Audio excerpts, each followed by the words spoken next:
자, 오늘 오후에 함께 보실 하나님 말씀은 출애굽기 4장 10절로부터 이제 12절까지 보겠습니다. 13절까지 봅니다.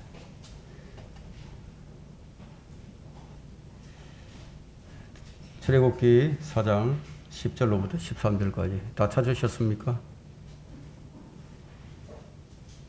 제가 받들어 읽겠습니다. 모세가 주께 말씀드리기를 오 나의 주여 나는 말을 잘하지 못하며 주께서 주의 종에게 말씀하신 지금까지도 그러하나이다. 나는 말하는 것도 느리고 혀도 둔하나이다 하자. 주께서 그에게 말씀하시기를 누가 사람의 입을 만들었느냐 누가 벙어리와 귀머거리와 보는 자와 눈먼 자를 만들었느냐 나 주가 한 것이 아니냐. 그러므로 이제 가라. 그리하면 내가 너의 입과 함께 할 것이요 네가 말할 것을 가르쳐 주리라 하시니라. 그가 말하기를 오 내 주여 내가 간구하오니 주께서 보내고자 하는 자의 손을 통해서 보내소서 하자.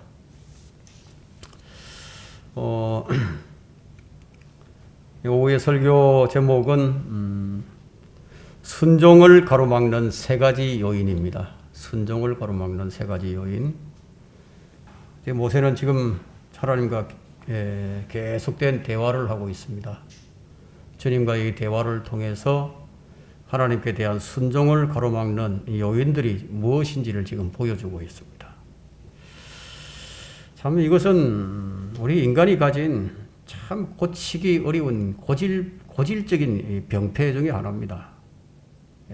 이 첫 번째 요인이 뭐냐면 3장 11절에 나오는데요. 내가 누구기에 파라오에게 가며, 자, 이 말의 의미는요, 하나님께서 내 형편을 좀 알아주셨으면 하는, 제가 그 일을 할 만한 처지가 아니지 않습니까? 라고 하는 하나님께 대한 저항이나 마찬가지입니다. 모세가 무엇을 몰라서 이랬을까요? 왜 이런 말을 했을까요? 하나님께서 누구를 부르시는지 어떤 사람을 부르시는지 이걸 잘 몰랐어요. 자신이 얼마나 미천한 존재인지를 깨닫기 전까지는 하나님께서 부르시지 않거든요. 그런데 이 점을 몰랐습니다. 스스로 하나님의 일을 좀 해보겠다는 자들이 참 많이 있지만 하나님께서는 하늘과 땅의 모든 권세가 하나님께 속해 있다는 사실을 깨닫기 전까지는 아무도 그런 사람 부르시지 않습니다. 이 두 번째 요인은 뭐냐면 3장 13절에 나오는데요.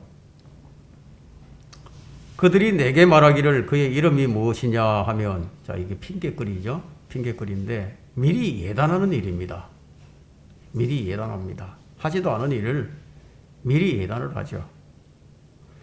사실 이 모세는 이미 그의 어머니를 통해서 하나님이 어떤 분이신지를 제가 알고 있었지만 그럼에도 불구하고 계속해서 핑계거리를 찾습니다. 이제 이 모세는 예단하는 것에서 더 나아가서 아주 속단하는 것으로 이제 발전을 하고 있습니다. 4장 1절에 보면 그들이 나를 믿지도 아니하고 내 음성에 경청하지도 아니하리니 하고 속단을 하고 있죠. 그들이 말하기를 주께서 네게 나타나지 아니하셨다 하리이다. 하나님보다 앞섰어요. 예단하고 속단하는 것이 바로 순종을 가로막는 요인입니다. 세 번째 요인도 핑계죠. 세 번째 요인은 이제 4장 10절에서 이제 이의를 제기하면서 한 걸음 더 나아가서 이제 이렇게 말하기에 이릅니다. 이제 13절 한번 보십시오. 13절에 보면 오 주여, 그가 말하기를 오 내 주여 내가 간구하오니 주께서 보내고자 하는 자의 손을 통해 보내소서. 모세는 하나님께서 자신과 함께 해주실 것을 약속을 받았어요. 또 자신 마음대로 또 사용할 수 있는 하나님의 이름도 계시를 받았습니다. 노아나 에녹이나 아브라함이나 이삭이나 야곱에게 금하셨던 기적과 표적까지도 다 보여주셨어요. 그런 기적도 일으킬 수 있도록 주어졌습니다. 근데 더 무엇이 필요하죠? 그 말을 잘못하는 게 불평이에요. 자기 자신이 말을 잘 못한다 이거예요. 그 무엇을 말하고자 하느냐면 혀가 말을 잘 안 듣는다. 혀가 말을 잘 듣지 않는다는 얘기예요. 문법도 잘 안 맞고 뭐 자동사나 타동사나 뭐 이 주어나 보어나 목적어가 뭔지 뭐 등등 이런 것들은 어디에서 나오죠? 예. 자기 잘 못한다 이거죠. 문법도 잘 모르고 말도 잘 못하고 이런 불평이 어디서 나옵니까? 주님을 신뢰하지 못하는 그 불신에서 이런 핑계가 나옵니다. 핑계는 우리가 가진 순종을 방해하는 요인입니다. 이런 모세를 굴복시키려고 이스라엘 백성들에게 보여줄 세 가지 표적과 함께 모세에게 세 번에 걸쳐 믿음의 확신을 심어주셨습니다. 처음에는 출애굽기 3장 18절에서 그들이 네 음성에 경청하리라. 경청할 것이라고 알려주셨다. 두 번째는 이제 막대기 표적을 보이신 후에 4장 5절에서요. 이것으로 그들이 그들의 조상들의 주 하나님 곧 아브라함의 하나님, 이삭의 하나님, 야곱의 하나님이 너에게 나타난 것을 믿으리라. 이렇게 알려주셨어요. 세 번째는 이제 문둥병의 표적을 보이신 후에 나중에 표적의 소리는 믿으리라 해요. 확신을 더해 주셨어요. 자, 이 정도로 말씀을 하셨다면 아무리 불신에 빠진 사람이라 할지라도 오히려 믿지 않는 것이 더 어렵겠죠. 그런데 모세는 지금 그렇지가 않아요. 믿질 못합니다. 누가 보더라도 이 정도라면 이스라엘 백성들에게 전능하신 하나님을 알려주고 또 그들에게 믿음을 심어주는데 아마 충분하다고 생각을 할 겁니다. 이렇게까지 세 번씩이나 확신을 주셨는데 그럼에도 하나님께서는 그들이 믿지 아니할 가능성을 열어두시고요. 두 가지 표적에다가 한 가지 표적을 더해 주셨어요. 이 표적은 앞선 두 가지의 표적과는 다르게 모세에게 직접 행해 보도록 하지 않으시고 그냥 말씀으로만 주셨어요. 예, 하나님께서 이제 모세에게 모세의 그 흔들리는 그 마음에 아주 단단한 세 개의 대못을 쾅쾅쾅 하고 박으신 거예요. 여러분은 여기서 무엇을 발견을 하십니까? 도무지 믿으려고 하지 않는 인간의 그 완고함을 지금 우리가 발견을 합니다. 인간이 이렇게 완고합니다. 바로 이 모세의 이 완고함, 이 모세의 이성을 깨트리는 표적들을 모세가 직접 행하도록 그렇게 보여주셨고 하게 하셨고 또 모세의 불순종을 순종으로 돌리게 하기 위해서 말씀의 확신까지도 넣어주셨어요. 이제 남은 것이 무엇입니까? 모세에게 남은 것이. 이제 모세에 남은 것이 하나 있죠. 그건 모세의 의지적 결단입니다. 모세의 의지적 결단. 우리가 이 의지적 결단을 하지 않으면 아무 일도 안 일어납니다. 자, 그럼에도 모세는 좀처럼 지금 결단을 내리지 못합니다. 그럼에도 굴복이 안 돼요. 자, 이것은 우리의 신앙생활에서 나타나는 보편적인 현상입니다. 우리가 늘 자주 범하는 거예요. 좀 순종하려고 하면은 뭔가 이상하게 걸리적거리는 것이 나타난단 말이에요. 좀 잘 좀 믿어보려고 하면은 뭔가 이상한 일이 일어나요. 참, 이 의지적 결단을 우리가 잘 할 수가 없게 만듭니다. 자, 그래서 주님은 이제 마지막으로 표적을 일으킬 수 있는 한 가지 표적의 말씀을 더 주셨어요. 9절에죠. 만일 그들이 이 두 표적도 믿지 아니하고 네 음성에 경청하지 아니하면 너는 강물을 떠다가 마른 땅 위에 부어라. 네가 강에서 떠온 물이 마른 땅 위에서 피가 되리라. 자, 이 표적은요. 이 두 표적을 앞선 두 표적을 믿지 않을 때를 대비한 조건부적인 표적입니다. 그들이 안 믿으면 이제 이 세 가지 이제 마지막 이 표적을 행하라는 거죠. 그들이 모세의 증거를 믿는다면 뭐 세 번째 이 표적은 행할 필요가 없게 됩니다. 세 번째 표적은요, 마지막 표적인 동시에 그것은 경고의 표적입니다. 경고예요. 하나님께서 정하신 그 임계점이 있어요. 참는데도 한계가 있어요.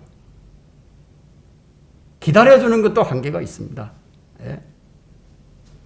하나님께서 정해놓으신 그 임계점을 우리가 누구라도 넘지 않아야 됩니다. 성도들이 그만 이 임계점을 넘어섬으로 인해서 참 많은 낭패를 당하죠. 예, 낭패를 당합니다. 이 낭패도 그냥 보통의 낭패가 아니에요. 참 견디기 어려운 낭패를 당하기도 합니다.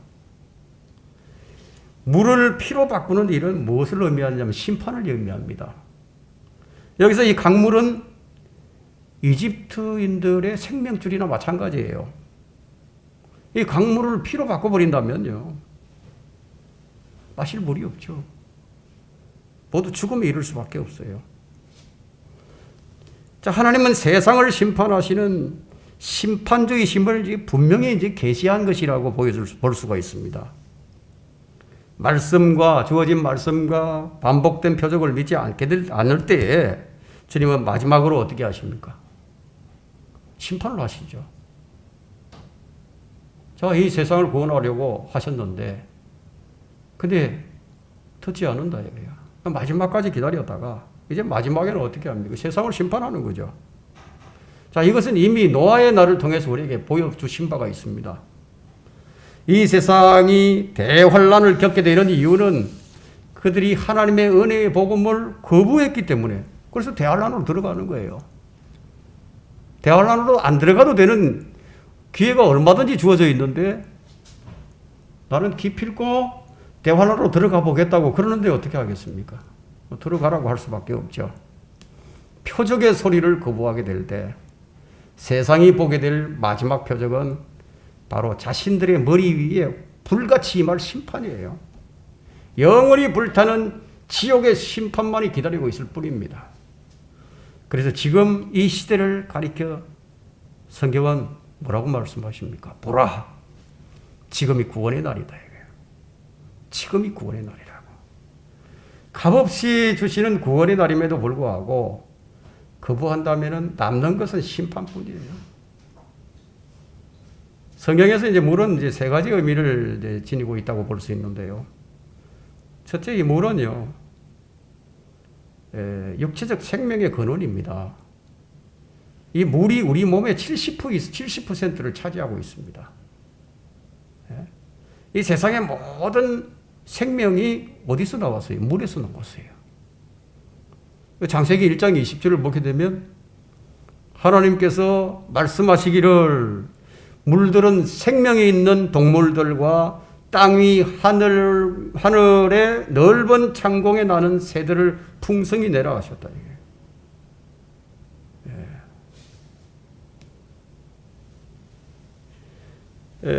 두 번째 의미는 물은 성령을 상징하죠. 성령님을 상징합니다. 그래서 요한복음 4장 10절이나 7장 38절에서 물이 성령님을 상징하는 것을 알 수 있고요. 세 번째는 이 물은 하나님의 말씀을 상징하는 것을 에베소서 5장 26절에서 또 볼 수가 있습니다. 자, 물이 피로 변하는 표적은 여기서 당연히 지금 육체적 생명을 가리키는 말입니다. 잠언은 우리의 생명이 물에서 탄생한다는 사실을 기록하고 있습니다. 우리는 모두 40주 동안 어머니 태 속에, 양수 속에서 있다가요, 그래서 나옵니다. 거기서 나와요. 그래서 여자를 뭐라고 얘기하느냐면 여자를 셈이라고 얘기합니다. 셈. 여자가 셈이에요.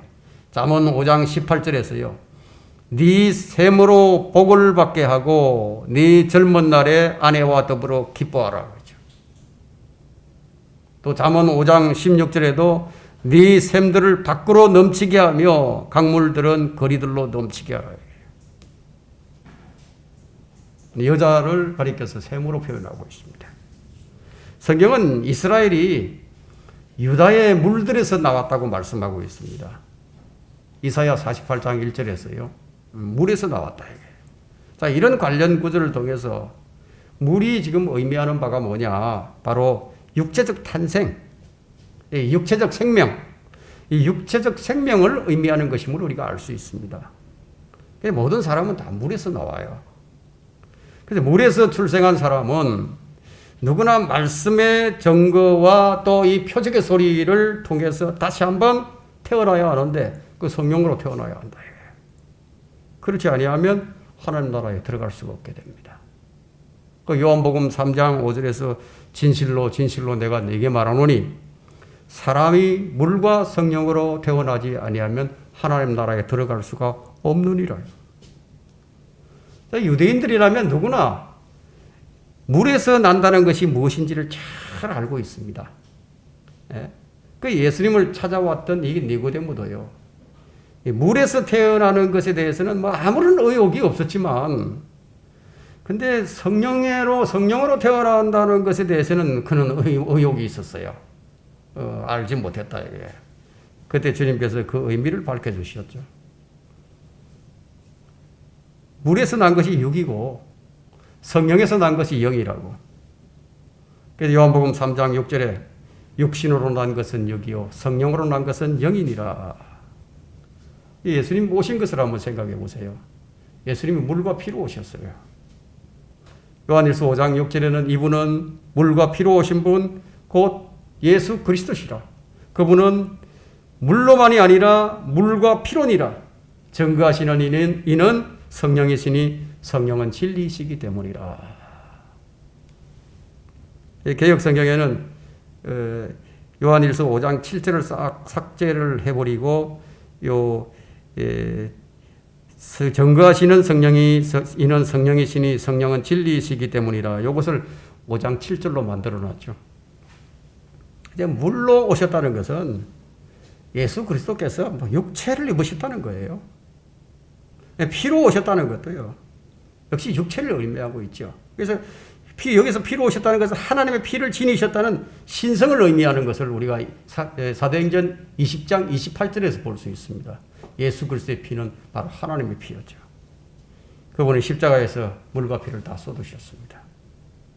그분은 사망의 몸, 썩을 몸, 이 죽을 몸을 다 벗어버리셨어요.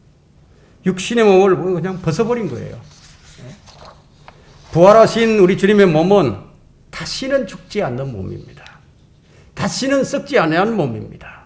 바로 영적인 몸을 입으신 것이에요. 우리도 역시 주님께서 오시는 날 영적인 몸을 입게 됩니다. 그리고 고린도전서 15장 44절에는 육신의 타고난 몸으로 심겨져서 영적인 몸으로 일으켜지느니라. 육신의 타고난 몸이 있고 영적인 몸도 있느니라. 이것이 그리스도인에게 보장되어 있는 영적인 몸이에요. 우리가 모두 바로 이 몸을 입게 됩니다. 자, 누가 사람의 입을 만들었느냐? 첫 번째는 하나님의 증거는 인간의 말과 지혜에 있지 아니하고 하나님의 능력에 있습니다. 10절을 다시 볼까요? 모세가 주께 말씀드리기를 오 나의 주여 나는 말을 잘하지 못하며 주께서 주의 종에게 말씀하신 지금까지도 그러하나이다. 지금까지 계속 대화를 하고 있는데 지금까지도 그러하다. 나는 말하는 것도 느리고 혀도 둔하나이다. 하나님께서 3번에 걸쳐서 믿음의 확신을 주셨지만 모세의 대답은 여전히 이전과 마찬가지예요. 지금도 그러하나이다. 한결같다 이거예요. 할 수 없다는 대답이죠. 못하겠다는 대답이에요. 모세는 지금 그 누구도 경험해보지 못한, 결코 경험하지 못한 주님과의 대화와 함께 하리라는 약속과 이 표적이 주어졌지만 그는 여전히 주님의 부르심에 있어서는 믿음으로 아멘으로 화답이 안 된다 이거예요. 하나님의 굴복이 안 돼요. 우리가 보통 대부분 거의 다 하나님께 우리가 하나님 말씀에 다 굴복을 하죠. 근데 어떤 경우에는 이게 굴복이 안 되는 그런 말씀도 있을 거예요. 지금 모세가 지금 이 지경에 놓여 있는 거예요. 다 굴복을 하지만 요거는 안 되겠다는 얘기예요. 요거는.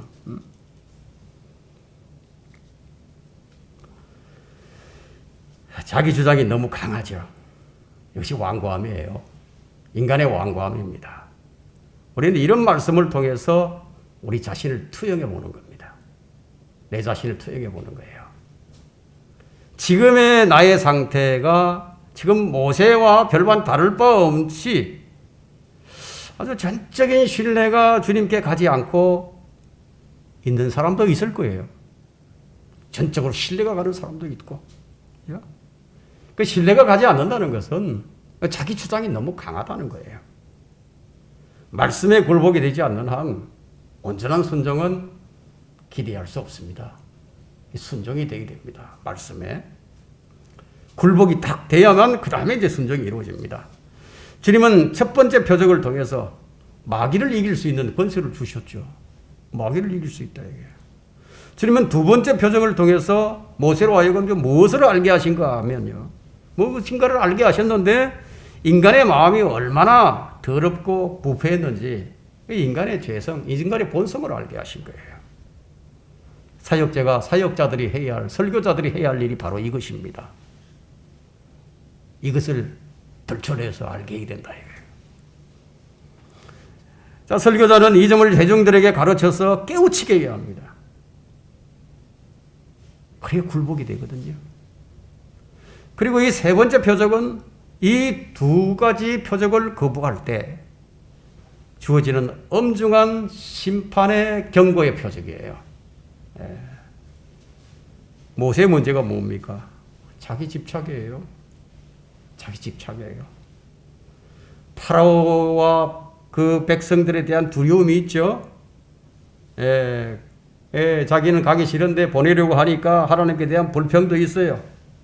그래서 하필이면 왜 나냐고. 다른 사람들도 많이 있는데 왜 나냐고. 그러면서 모세는 자신의 어눌한 이 말솜씨 때문이라고 핑계를 댑니다. 그래서 주님께서 하신 말씀이 그건 누가 만들어 놓냐 이거예요. 누가 입을 만들어 놓냐. 대화가 이렇게까지 진전이 됩니다. 자, 이처럼 많은 사역자들이요 모세처럼 이런 생각을 가지고 있습니다. 모세처럼, 자, 넉넉한 이 말솜씨, 또 해박한 지식, 그런 것으로 이제 설교를 한다면요, 사람을 웃게 만들고 울리게 만드는 이 말솜씨야말로 주의 종들이 갖춰야 할 아주 기본적인 필수 조건이라고 생각을 할 수 있죠. 대부분의 목회자들이나 복음 전도자들이 하는 고민이 이것이에요. 좀 말을 좀 잘했으면 좋겠다는 거죠. 근데 말을 잘 못해. 저도 말을 잘 못하는 게 한 가지 고민입니다. 그러나 이 모세뿐만 아니라 신약의 가장 위대한 사도였던 이 바울도 말을 잘 못했다는 사실을 우리가 알아야 됩니다. 말을 잘 못했어요. 바울은 자신에 관해서 어떻게 기록을 하고 있느냐 하면 고린도후서 11장 6절에 이렇게 기록합니다. 비록 언변에 있어서는 서툴지만 지식에 있어서는 그렇지 아니하노라. 오히려 우리는 모든 일에 있어서 너희 가운데서 온전히 나타내 보였느니라. 말은 그렇지만 지식에 있어서는 그렇지 않았다. 행함에 있어서도 그렇지 않았다. 믿음에 있어서도 그렇지 않았다. 바울은 자신이 가진 세상 지혜로는 하나님의 사역을 할 수 없다는 사실을 너무너무 절감한 사람이에요.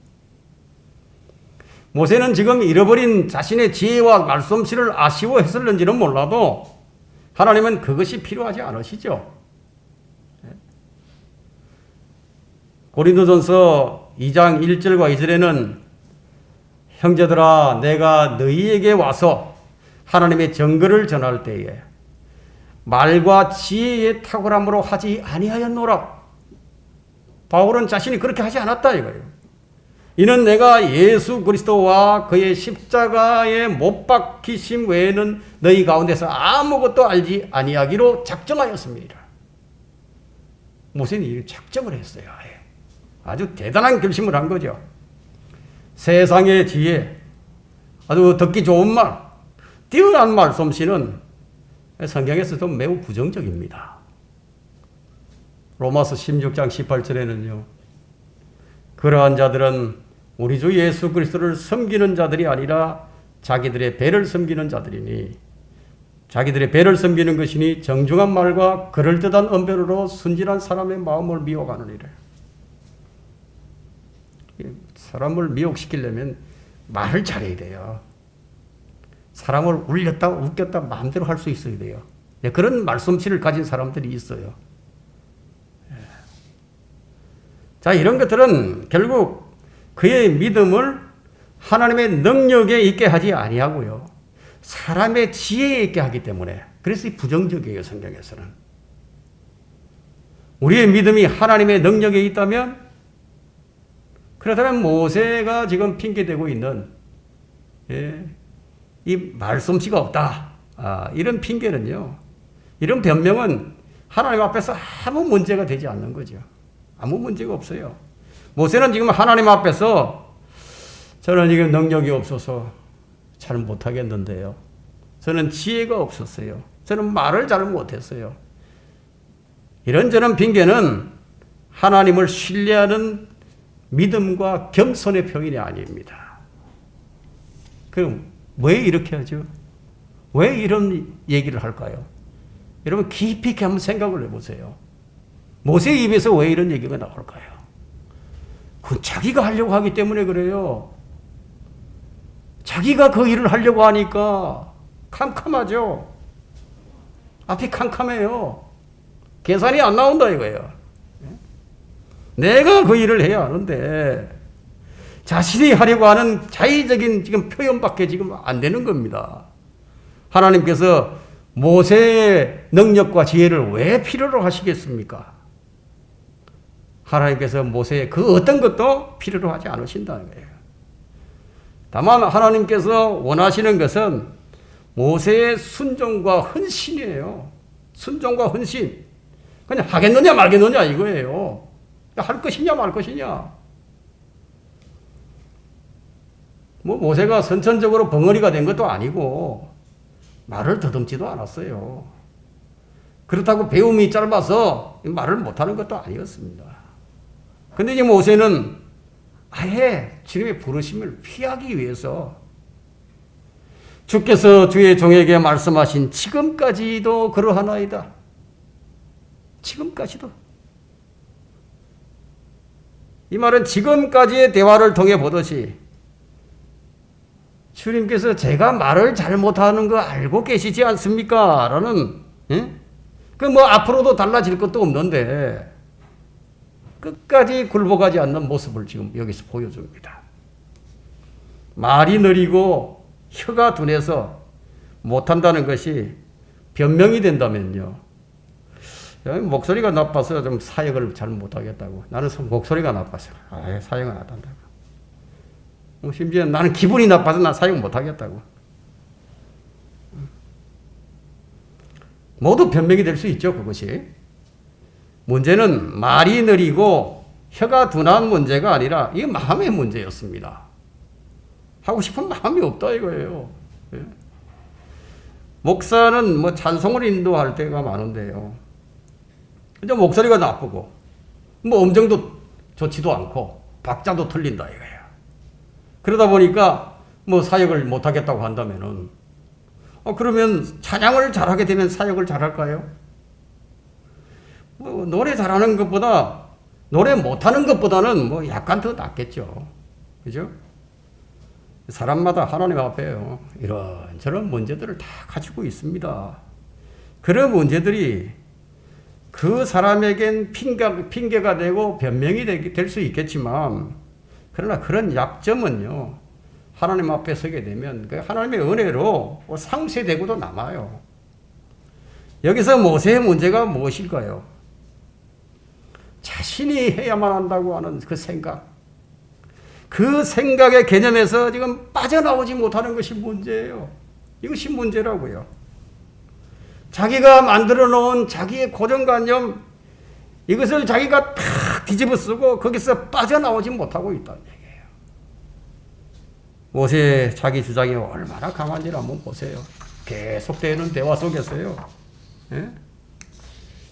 이것이 깨지지 않는 한 지금 무거운 짐을 잔뜩 짊어지고 낑낑대면서 지금 뭐 신앙생활을 하고 있는 거죠. 주님의 일을 하고 있을 수밖에 없다 이거예요. 자신이 한다 이거예요. 얼마나 힘이 들겠습니까? 얼마나 힘이 들겠습니까? 그러니까 기분에 좌우되고요. 그냥 요동치는 믿음의 생활을 뭐 하고 마는 거죠. 주변의 온갖 것들에 의해서 막 흔들립니다. 이리저리 흔들리는 거예요. 여기서 누가 얘기하면 솔깃하고 저기서 얘기하면 저기 솔깃하고 흔들린다 이거예요. 거기서 이제 변명이 나오고 거기서 이제 핑계가 쏟아져 나옵니다. 만일 우리 스스로 해야 한다면요. 아, 주님께서 왜 우리 안에 거하시죠? 거하실 필요가 없죠. 우리가 하면 되는데. 주님께서 우리가 뭐 잘하나 못하나 뭐 그것을 좀 보기 위해서 우리 안에 계시는 게 아니잖아요. 예? 뭐 때문에 우리 안에 계십니까? 우리 안에 계십니까? 함께 하시기 위해서요. 함께 하시기 위해서요. 우리 동역자예요. 왜 우리가 설교를 듣고 주의 말씀을 읽고 공부를 합니까? 바로 이 점을 깨닫게 하기 위해서예요. 아무리 지식을 많이 쌓은들 이걸 못 깨달으면 무슨 소용이 있겠어요? 이 점을 깨닫지 못하게 되면 결국은 우리 믿음은요. 어디에 머무느냐? 인간의 지혜에 머물 수밖에 없게 됩니다. 그렇게 되면 인간 의존적인 삶을 살 수밖에 없게 되는 것이에요. 그래서 바울이 고린도전서 이제 2장 4절과 5절에서요. 내 말과 내 설교를 설득력 있는 인간의 지혜의 말에 있게 하지 아니하고 성령과 능력을 나타내므로 하였으니 이는 너희의 믿음이 인간의 지혜에 있게 하지 아니하고 하나님의 능력에 있게 함이라고. 그 믿음이 우리 믿음이 어디 있느냐는 거예요. 너무너무 중요한 것이죠. 자, 이것에서 벗어난 사역은 그가 아무리 많은 사람들이 모이는 큰 아주 크고 웅장한 교회의 목사라 할지라도 그건 하나님의 사역이 아닌 거예요. 사람들의 믿음을 인간의 지혜 있게 만드는데 그게 무슨 하나님의 사역입니까? 스데반의 설교를 보게 되면 모세는 말을 잘하는 사람이었어요. 예? 여러분 사도행전 7장 22절에는요. 모세는 이집트인들의 모든 지혜를 배워 말과 행위에 능하더라고 했습니다. 하지만 세월도 많이 흘렀죠. 이 40년이라는 세월이 흘렀습니다. 모세가 미디안 광야에서 40년을 보낸 것은요. 그가 가진 모든 지식과 지혜를 다 잊어버렸다고도 볼 수 있습니다. 그래도 사람들은 이렇게 얘기하죠. 그래도 그렇지. 뭐 그런 말을 많이 하지만 지금 당사자인 이 모세는 자기 자신에 대해서 확신이 없었어요. 뭐 다 잊어버렸거든요, 사실상. 여러분 40년간을 갖다가 저 다른 데 가서 우리 한국 사람이 40년간을 다른 데 가서 한번 살아보세요. 한국 사람이 단 한 명도 없는 데서 40년간 살면 한국말 잊어버려요.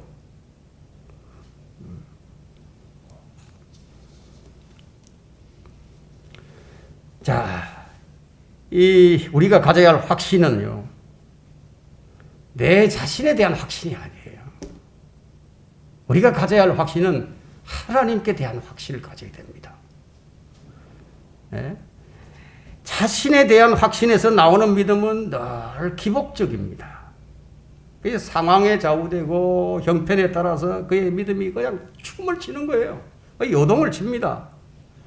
모세가 이집트의 지식과 지혜를 고스란히 다 가지고 있다 손치더라도 그가 가진 지혜와 말이 그 말로서 어떻게 이스라엘 민족을 이집트로부터 해방시킬 수 있겠다고 생각을 하겠습니까? 그런 생각을 전혀 할 수가 없죠. 오히려 그가 가진 지식과 지혜는 무엇을 말해주겠습니까? 그가 고스란히 지식과 지혜를 다 가지고 있다 손치더라도 그가 계산이 나오지 않습니까? 다 계산. 아, 이건 불가능이야. 이거 불가능한 일이야. 라는 결론을 줄 수밖에 없어요. 아직 그에겐 하나님의 능력에 대한 확신이 세워져 있지 않았습니다. 모세는 지금 한 인격체로서요, 막중한 사역에 대해 순식간에 머릿속에서 쫙 계산이 돼버리는 거예요. 아주 연산장치가 아주 뛰어납니다. 그냥 쫙 계산이 다 돼버립니다. 나는 지금 가진 것도 없는데, 나는 말도 잘 못하는데, 나는 싸울 힘도 없고, 나는 싸울 군사도 병력도 없는데, 내가 신뢰할 만한 무엇이 있어야 파라오를 물리칠 수 있을 터인데 계산이 안 나와요. 답이 없어요. 답이 없어요. 이것이 하나님 앞에 온전히 굴복되지 않는 원인입니다. 자기가 무너지고 하나님을 신뢰하면 문제가 없지만, 자기가 무너지고 하나님을 신뢰하지 않으면 그때는 절망밖에 안 남아요. 절망이에요. 그래서 사람들이 자살하는 겁니다. 뭔가 된 줄로 알았던 자신이 무너지고 아무것도 아니란 사실을 알게 되었을 때 거기서 멈추지 말라는 거예요. 거기서 멈추게 되면 그냥 하나님 앞에서 절망밖에 안 됩니다. 그냥 절망만 하고 있는 거예요. 말씀을 통해서 자신의 죄성을 깊이 본 것은요, 너무너무 감사한 일이지만 거기서 멈춰버린다면 그 사람은 한없이 무력감에 빠져듭니다. 우리는 자신을 본 후에 주님을 보아야 하는 거예요. 주님이 주시는 족한 은혜를 우리가 보아야 합니다. 자신의 무능을 본 후에는 주님의 전능하심을 보아야 하는 거예요. 너무너무 중요합니다. 자신의 연약함을 본 후에는 주님의 강하심을 우리가 맛보아야 한다는 거예요. 우리 육신의 연약함을 체험을 했다면 우리가 성령의 열매를 맛을 봐야 된다 이게요. 그렇지 않으면 주님 말씀을 직접 듣는 그 면전에서도 불평과 불만을 털어놓는 신세가 되고 마는 것이에요. 가장 은혜로운 시간이 되어 가는데 가장 비참한 시간이 되고 맙니다. 눈을 들어서 주 예수를 바라보게 될 때 약함은 강함이 되고요, 어리석음은 지혜가 되고요, 불평은 감사가 되고요, 불만족은 내 잔이 넘치나이다라는 찬양이 됩니다. 모세는 한없이 초라한 자신을 보았지만 이제 눈을 들어서 주님을 바라봐야 할 그런 때가 온 겁니다. 누가 사람의 입을 만들어 놓냐? 두 번째, 구원하실 수도 멸망시킬 수도 있는 분이 하나님이십니다.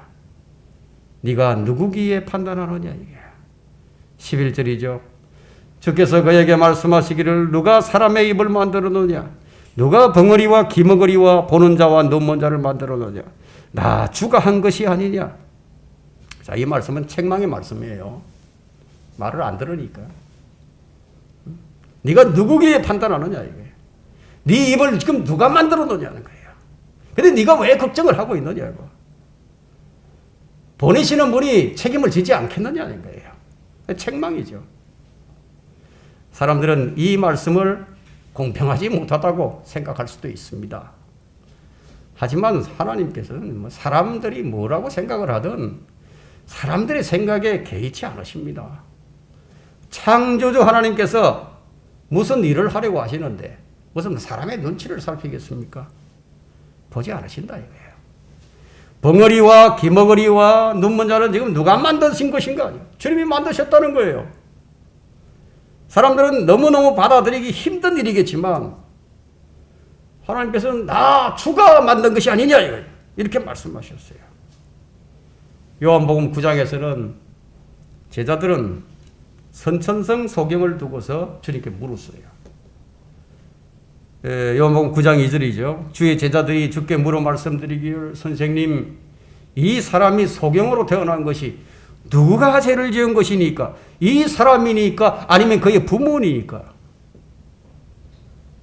그때 주님께서 무엇이라고 대답을 하셨습니까? 이 사람이나 그의 부모가 죄를 지은 것이 아니요, 오직 그 사람 안에서 하나님의 일들을 나타내고자 합니다. 물론 이 질병이라는 거예요, 병이라는 게요, 죄의 결과로 병이 올 수도 있고요. 뭐 약물을 잘못 복용해서 병이 생길 수도 있죠. 신체 장애가 그렇게 올 수도 있습니다. 성경에는 이게 마귀의 역사로 인해서 벙어리가 될 수 있는 사람도 있고, 또 기머리가 된 사람이 있음을 우리가 볼 수 있습니다. 마태복음 9장 32절이나 12장 22절, 누가복음 11장 14절 등에는요, 우리가 그런 걸 볼 수 있다 이거예요. 그럼 어찌되었든지 간에 만드신 이가 누구냐고요? 만드신 이가 하나님이시다 이거예요. 자, 뭐 이것은 뭐 정상인 몸이 이제 정상인 사람들이 쉽게 말할 수 있을지 몰라도요. 이 장애인들, 그 당사자들은 참 이 받아들이기 결코 쉽지 않은 말씀이죠. 그러나 주님은 나 자신이 만든 것이 아니냐 이렇게 말씀하십니다. 제가 한 가지 예화를 들겠습니다. 한 유명한 인사가요, 듣지도 못하고 말 못하는 아이들 앞에서 자신의 종교관을 아이들에게 이제 말을 합니다. 예. 그래서 이 사람은 이제 무신론자였는데, 그런데 아이들이 성경적 입장을 옹호를 하자, 자, 이 사람이 좀 안달이 나버렸습니다. 손짓으로 말을 하고 칠판에다 답을 쓰고 계속 하다가 마침내 이 사람이 이성을 잃어버렸어요. 그러니까 10살 먹은 여자아이를 가리켜서 지목을 해서 이제 물어봅니다.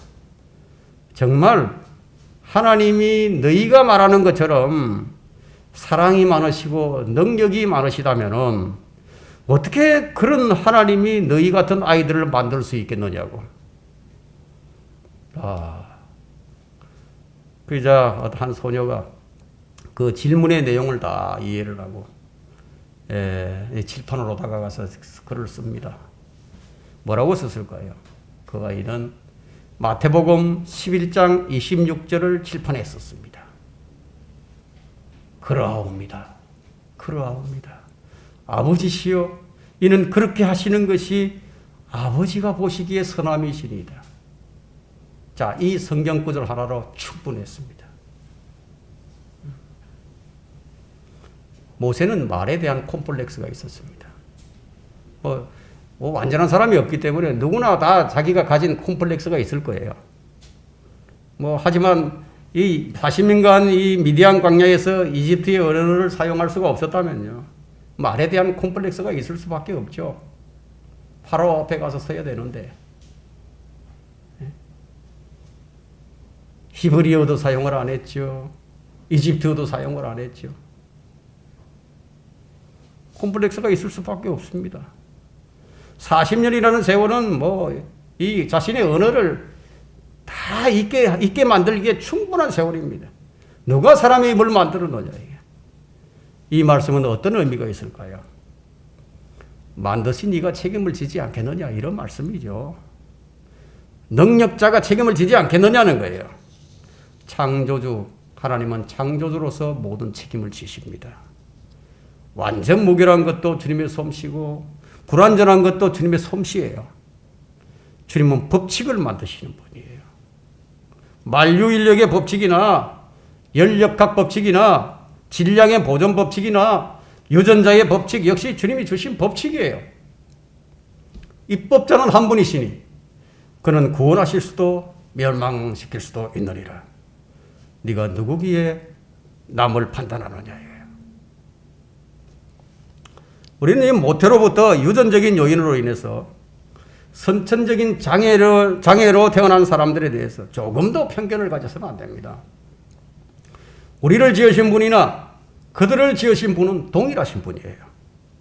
이런 부분이 있었어요. 우리 자신까지도 판단해서는 안 됩니다. 왜 나를 이렇게 만드셨느냐고.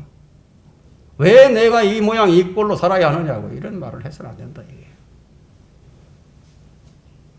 누가 사람의 입을 만들어 놓냐? 세 번째 12절에요. 그러므로 이제 가라. 그리하면 내가 너의 입과 함께 할 것이요 네가 말할 것을 가르쳐 주리라. 말을 잘못하는 것이 모세에게는 문제가 되지만 하나님께는 아무런 문제가 되지 않습니다. 그런데 모세는 이 문제를 극복하지 못하고 있습니다. 아직도 자신이 해야 된다고 생각을 하기 때문이에요. 아직도. 하나님께서 함께 하시며 가르쳐 주시겠다고 그러하심에도 불구하고 모세는 이것을 극복하지 못해요. 믿음의 문제죠. 믿음의 문제예요. 그러므로 이제 가라. 그리하면 내가 너의 입과 함께 할 것이요 네가 말할 것을 가르쳐 주리라. 여러분, 하나님께서 사람을 보내실 때요, 그냥 보내시지 않으세요. 그냥 보내시지 않습니다. 아무것도 없이 빈털터리를 보낸다 하더라도요, 그냥 보내신 게 아니에요. 주님께서 제자들을 내보내실 때 그냥 내보내신 적이 한 번도 없어요. 마태복음 10장 1절에서 제자들을 내보내실 때 권세를 다 주시고 내보내셨어요. 그 주님께서 성천하실 때요, 그 성천하신 다음에 사도들에게 뭐라고 말씀하셨습니까? 높은 곳으로부터 능력을 입을 때까지 기다리라고. 근데 이 모세의 염려가 바로 우리의 염려예요. 뭐 우리가 무슨 일을 좀 하려고 하면 그냥 뭐 염려부터 생겨요. 이게 될까 안 될까 염려부터 생겨요. 주님이 우리 안에 계심에도 불구하고 이런 염려부터 생기는 것이 현실이에요. 여러분, 이 복음을 전하려고 할 때요, 대단한 용기가 필요한 것이 사실이에요. 용기 없으면 못해요. 자, 하나님은 모세와 함께 가시고 함께 있고 함께 계시고 또 모세의 입과 함께해서 말을 가르치실 것을 지금 약속을 하시면서 출애굽기 3장 10절에서 주님께서 처음에 모세에게 뭐라고 하셨습니까? 그러므로 이제 오라. 불렀죠. 이제 오라예요. 그렇게 명하셨던 주님이 이제 4장 12절에 와서는 이제 주님은 그러므로 이제 가라. 그게 명령하시는 거예요. 오라고 하셨다가 이제 가라 그런다 이거예요. 내가 널 책임질 거라고. 우리는 어떻습니까? 우리는 그러므로 이제 오라는 주님의 초청에 의해서 주님께로 와서 우리는 구원을 받고 영생을 얻고 또 성령을 받고 또 은혜를 얻었죠.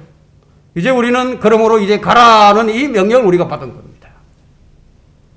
주님의 초청을 받아서 주님께로 온 사람은 누구라도 주님으로부터 이제 가라. 이 보내심이 있기 마련입니다. 주님은 이 명령과 함께 사명을 감당할 수 있는 힘을 주시고요. 동시에 능히 그것을 수행할 수 있도록 함께 해주시는 거예요. 너 혼자 해봐. 이게 아니다 이거예요. 주님 모세에게 연설이나 어떤 수사법도 가르치지 않으셨어요. 뭐 신학교에서는 그러죠. 설교학 시간에 교수들이 이 발성법도 얘기하죠. 너 어떻게 말을 해야 하는가? 그리고 어떻게 이 음성 고조 장단을 어떻게 해야 하는지 이것도 가르칩니다. 근데 주님께서는 지금 모세에게 안 가르쳤어요. 어떻게 말을 해야 할지 그것을 가르치신 게 아니다 이거예요. 무엇을 가르쳤습니까? 무엇을 말해야 할지 그걸 가르치셨어요. 무엇을 말해야 하느냐 이거예요. 우리의 관심 역시 어떻게 말을 해야 하는가 보다는 무엇을 말해야 하는가에 초점을 둬야 합니다. 복음을 전할 때 우리가 이 점을 유념해야 합니다. 어떻게 하기보다는 무엇을 하는 것이 더 중요한 거예요. 하나님의 능력은 여기서 차이가 납니다. 우리는 진리를 말해야 합니다. 진리를 말해야 합니다. 무엇을 말해야 하죠? 진리를 말해야 된다. D.L. 무디 목사님은요, 그러니까 설교할 때 말을 좀 실수를 많이 했습니다. 너무 많이 틀려가지고 사람들이 듣기에 좀 민망할 정도로 많이 이렇게 실수를 많이 했는데, 어떤 경우에는 한 번 설교를 할 때 한 200번 정도 실수한 적도 있다고 합니다. 그러나 이 무디 목사님은 해야 할 말을 했기 때문에 주님께서 계속해서 그를 축복해 주셨고 그를 사용했죠. 좋은 번역은요, 어떻게 말하는가에 대해서는 무지했지만 무엇을 말해야 하는가에 대해서는 정통한 사람이었습니다. 그는 진리를 말했습니다. 시편 기자는 정직하게 행하며 의를 실행하고 그 마음의 진실을 말하는 사람이 요동치 않는 사람이라고 했습니다. 시편 15편 2절에서요. 바울은 우리는 진리를 거슬러서는 아무것도 할 수 없고 오직 진리를 위해서만 할 수 있느니라. 고린도후서 13장 8절이죠. 그리고 에베소서 4장 25절에는 그러므로 거짓을 버리고 각자 자기 이웃과 더불어 진리를 말하라. 이는 우리가 지체이기 때문이라. 진리를 말하라. 이게. 자, 물론 뭐 아름다운 음성으로 설득력 있게 말하는 것이 참 이 찢어지는 음색을 가진 것보다 훨씬 낫죠. 그러나 아무리 좋은 목소리와 달변을 가지고 있다 하더라도 그것이 진리를 거스린 것이라면은 그것은 주님께 가정스러운 것이 됩니다. 특히 누군가에게 말을 할 때, 특히 이제 구령을 바로 나갔을 때, 뭐 노방전도라고 하죠. 그죠? 구령을 하라고 할 때. 어떻게 말을 해야 할까? 어떻게 어프로칭을 해야 될까? 두려움이 생긴다 이거예요. 예. 자, 그러나 중요한 것은 어떻게 말할까 이것보다는 무엇을 말할까 생각을 하라 이거예요. 무엇을 말할까. 바울 사도 역시 어떻게 말하는가에 초점을 맞춘 것이 아니라 무엇을 말하는가에 초점을 맞추었어요. 그래서 에베소서 6장 19절과 20절에는요. 그리고 나를 위하여서는 내게 말씀을 주시어 내 입을 열어 담대하게 복음의 신비를 알리도록 기도하라고 했죠. 이를 위하여 내가 사슬에 묶인 대사가 된 것은 나로 하여금 마땅히 할 말을 담대히 하게 하려 함이라. 마땅히 해야 할 말이 있다. 그래서 오늘 12절에서 본문 12절에서 그러므로 이제 가라. 이제 가라. 그리하면 내가 너의 입과 함께 할 것이요 네가 말할 것을 가르쳐 주리라. 주님 우리 입과 함께 하셔서 가서 무엇을 말할 것인가를 알려주십니다. 그렇다고 아무에게나 가르쳐 주시는 것이 아니에요. 주님은 제자들에게 성령께서 너에게 임하시면 능력을 받으리니 이것이 전제 조건이었습니다. 성령에 의하지 않고는 결코 능력 있는 말씀을 전할 수가 없습니다. 우리가 전할 말을 성령께서 가르쳐 주시기 때문이에요. 학교는 어떻습니까? 학교로 오는 학생들을 돈을 받고 가르치죠. 그러나 교회는요, 가서 가르칩니다. 무료로 가르칩니다. 누가 요청하면 가서 무료로 가르친다. 거리에 나가서 무료로 가르친다. 누굴 만나는 사람들에게 무료로 전해주는 거예요. 주님은 제자들에게 그러므로 너희는 가서 모든 민족들을 가르치고 가서 가르치고 이것이 바로 선교의 원칙이에요. 가서 가르치잖아요. 지방으로 나가고 외국으로 나가고 가서 가르치는 거예요. 이 말씀에 믿음으로 순종하는 자만이 주님께서 무슨 말을 할지 가르쳐주는 것을 체험하는 거예요. 뭐 생각지도 않았는데 아주 그런 말이 나와요. 내게서 어떤 이런 말이 나오지? 그렇게 생각할 정도로 놀라운 말이 내 입에서 나온다 이거예요. 주님은 성경 곳곳에 우리에게 진리를 증거할 수 있는 말을 주실 것을 약속해 주셨습니다. 이사야 50장 4절에는요. 주 하나님께서 내게 학식 있는 자의 혀를 주시어 나로 피곤한 자에게 때마다 어떻게 말하는지를 알게 하시며 그가 아침마다 일깨우사 학식 있는 자같이 듣도록 나를 일깨워 주시는도다. 예레미야 선지자도 말을 잘 못했지만 주님께서 그의 입에 주의 말씀을 주셨습니다. 에스겔 선지자 역시 마찬가지였어요. 그가 도망친 자가 오기 전날 저녁에 주의 손이 내게 있어 내 입을 여시어 그가 아침에 내게 올 때까지 하셨으니 내 입이 열림으로 내가 더 이상 잠잠치 아니하였도다. 에스겔 33장 22절이죠. 기도 역시 마찬가지입니다. 여러분도 많이 경험을 하시겠지만 우리 교회는요. 일반 교회와 기도하는 스타일이 달라요. 일반 교회에서는 뭐 미사 여구를 이제 많이 쓰고 형용사를 많이 사용해서 이제 기도를 합니다. 그런 기도를 외워서 하기도 하고 틀에 박힌 기도를 합니다. 주님께서 헛된 반복을 하지 말라고 하셨는데요. 거기에는 교동문을 외우고요. 주기도문을 외우고 사도신경을 외죠. 무슨 뜻인지 알지도 못한 채로 주문을 외운다 이거예요. 그러나 우리는 형용사나 미사역을 쓰지 않아요. 어떤 경우는 회중기도를 하려 이제 단에 올라왔는데 그냥 머리가 온통 새하얘져 가지고 뭐 아무 말도 나오지 않는 경우가 있다 이거예요. 마귀의 방해가 기도 시간에 너무 강력하게 역사를 합니다. 어떤 형제는 뭐 자신이 무슨 말을 하고 내려왔는지 뭐 전혀 기억이 없다는 그런 고백을 하는 사람들이 있습니다. 기도하는 사람이면 대부분 이런 경험을 하게 됩니다. 주님께서 말씀을 안 주시면 기도에 능력이 없어요. 주님께서 능력을 안 주시면 입을 열어서 전파할 수도 없습니다. 그만큼 영적인 일에는 방해가 많다는 거예요. 여러분 생활 가운데요 일어나는 일들을 보세요. 그게 다 영적인 것과 연관이 되어 있는 거거든요. 그 영적인 방해가 얼마나 많은지 몰라요. 신약 성경에도 이런 말씀이 있습니다. 누가복음 21장 15절인데 너희를 대적하는 모든 자가 반박하거나 저항하지 못하도록 내가 너희에게 구변과 지혜를 주시리라. 기도하면 주신다. 기도하면. 문제는 입이 아니라 혀가 아니라 입이나 혀가 아니라 하나님의 능력이다. 우리에게 필요한 것은 이 말씀을 믿는 믿음이에요. 결론적으로 오늘 우리가 모세를 통해서 배우는 교훈은 하나님께서 여러분을 사용하시고자 한다면 거절하지 말라는 거예요. 거부하지 말라 이거예요. 주저하지도 말라는 겁니다.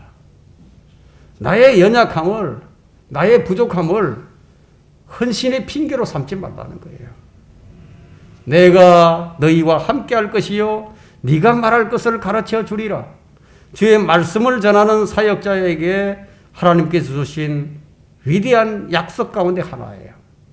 핑계가 허락되지 않습니다. 초신자라도 경험이 없다고 핑계대지 못해요. 왜냐하면 요한복음 4장 39절에 사마리아 스카성 여인을 한번 보세요. 예? 젊다고 핑계대지 못합니다. 늙었다고 뒤처질 수도 없어요. 몸이 불편하다고 해서 연기할 수도 없습니다. 바울은 일생 동안 질환이 있었습니다. 우리는 모두 주님의 초청에 순종하여 구원을 받았습니다. 그리스도의 대사가 된 거죠.